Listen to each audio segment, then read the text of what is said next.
pisau Anda seret, susah dikendalikan dan getah malas-malasan keluar, ikuti cara saya, mudah-mudahan bermanfaat. Oke, lanjut. Assalamualaikum warahmatullahi wabarakatuh. Selamat siang para petani karet, semoga sukses selalu, sehat selalu, amin. Oke, saya akan menjelaskan mungkin ini menurut saya termasuk penting ya, yaitu membahas pisau sadap. Pisau sadap ini kadang masalahnya itu seret digunakan dan getah malas-malasan keluar.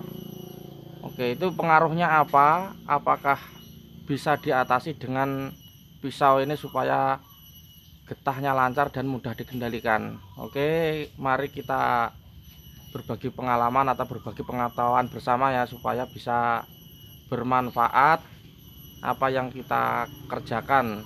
Oke, lanjut ke video pengasahan, jangan di skip ya untuk lebih jelas dan tidak salah paham. Oke, lanjut. Oke, kita lanjut ke proses pengasahan. Sebelum kita melakukan pengasahan, kita pahami dulu ya teorinya. Oke, ini pisau saya kemarin yang digunakan belum diasah. Oke, yang pertama untuk memudahkan kita menggunakan pisau atau memudahkan kita mengendalikan pisau supaya bisa mengarahkan ke pusat pori-pori yang lancar getahnya. Oke, yang pertama sudah pernah saya bahas di video saya sebelumnya, yaitu masalah ini bentuk atau lekukan pisau sadap kita. Oke, bisa terlihat ya, ini harus siku dan kalau bisa diusahakan ini pada ini pisau atasnya ini tidak belenduk mas ya, jadi rata. Kalau belenduk sedikit ya enggak apa-apa. Nah seperti ini rata, jadi samping kanan kiri ini rata dan diusahakan tajam ya, memang harus tajam untuk mempermudah kita melakukan penyadapan. Itu kalau kita bekerja itu alatnya enak, itu mudah-mudahan juga bisa cepat terselesaikan dan getahnya juga lancar.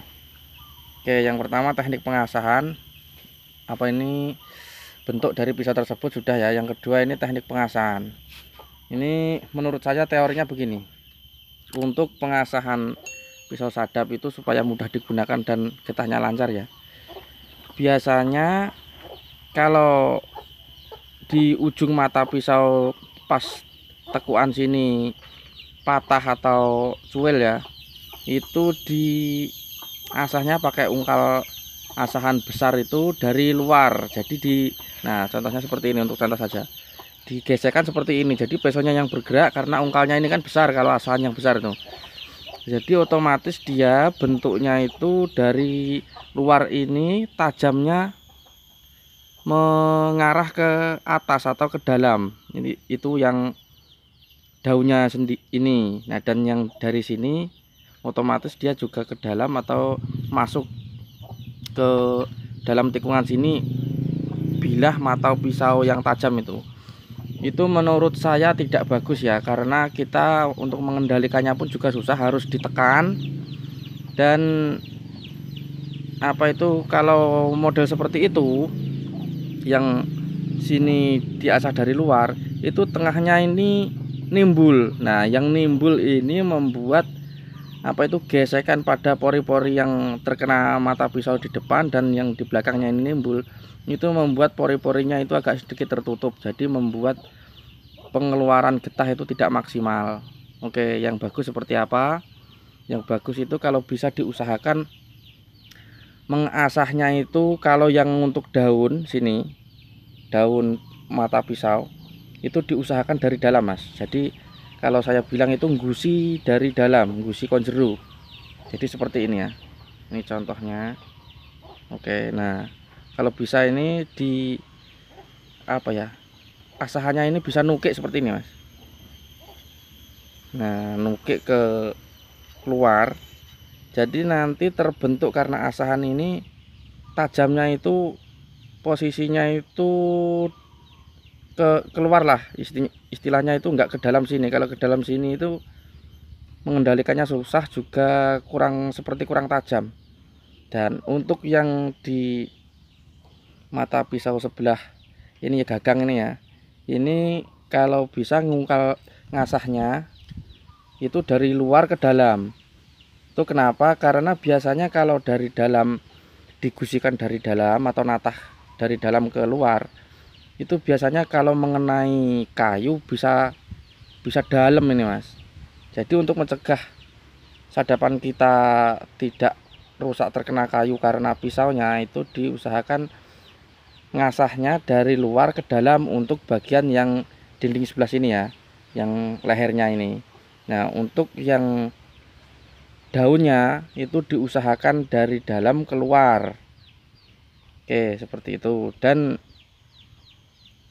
kalau bisa ujungnya juga tajam untuk memudahkan kita membuat jalan mengalirnya getah dari panel ke talang. Oke, dan pisau ini juga berpengaruh masalah bahannya Mas. Jadi kalau bahannya bagus, mudah-mudahan pisaunya juga awet, bisa tajam. Ini kelihatan kalau bahannya bagus itu bisa meling ya, mengkilat kayak kaca. Nah, seperti ini. Ini sudah 1 bulan pemakaian ini. Oke, dan ini ada pisau yang baru servis kemarin. Pisau bekas yang saya servis kemarin ya, bekas. Nah, ini saya penyepuhannya pakai oli. Bersihkan dulu olinya.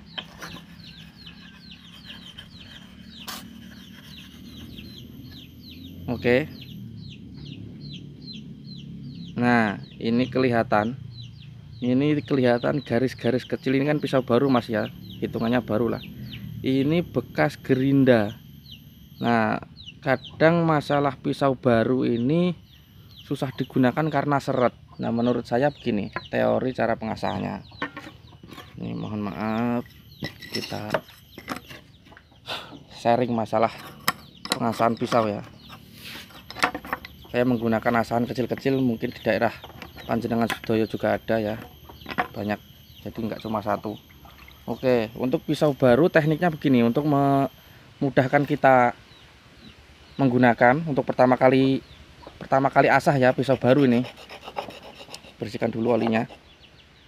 Nah, ini tepat di tekuan sini, ini harus dihilangkan dulu bekas-bekas gerinda. Oke, kelihatan ya bekas gerindanya, masih gelarit-gelarit Mas. Ini yang membuat seret di tikungan sini, pas di tekuannya sini, nah sini ya. Ini harus diasah dulu.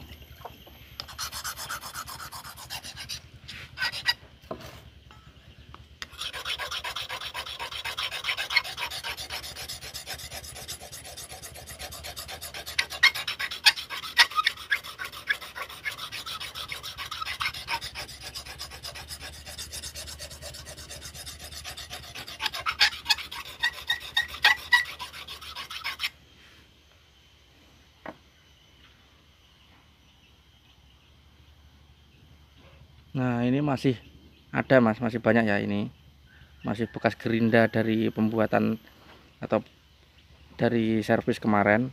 Ini diusahakan untuk pertama kali ngasah itu hilang semuanya bekas-bekas gerinda ini.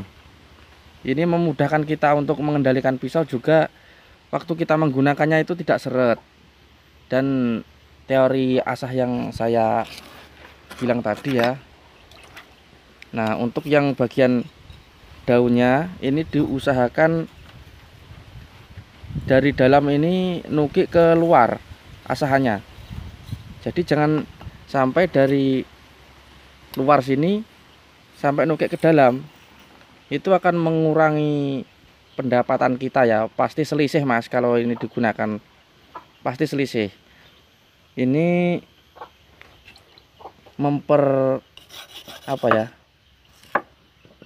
memaksimalkan kita mengeluarkan getah. dan memudahkan kita untuk mengendalikan. Karena kalau dengan teori seperti ini kita tidak perlu menekan ya, untuk waktu penggoresan pisau di panel itu tidak perlu menekan terlalu kuat, cukup diletakkan dan ditarik karena dia sudah matanya sudah menghadap ke bawah atau keluar. Kalau yang dari luar ke dalam itu otomatis kita menggunakannya harus ditekan dan diayun-ayun seperti ini. Nah, teknik pengayunan ini biasanya di tengah-tengah tekuan sini membuat pori-pori yang tergores pertama itu sempit ya, jadi mengurangi kemaksimalan pengeluaran getah. Oke, seperti itu kurang lebih, dan diusahakan pisau itu walaupun sudah lama Mas, ini ada pisau saya yang sudah lama, nah ini tidak terlalu belenduk ya, jadi matanya di sini, kadang ada pisau yang matanya di sini, lehernya ini sampai belenduk, itu juga bisa mengurangi potensi kemaksimalan pengeluaran getah. Oke, walaupun kecil, ini sebesar kuku, ini masih mudah digunakan dan masih enaklah untuk mencari getah itu bisa maksimal. Oke, seperti itu kurang lebih video dari saya.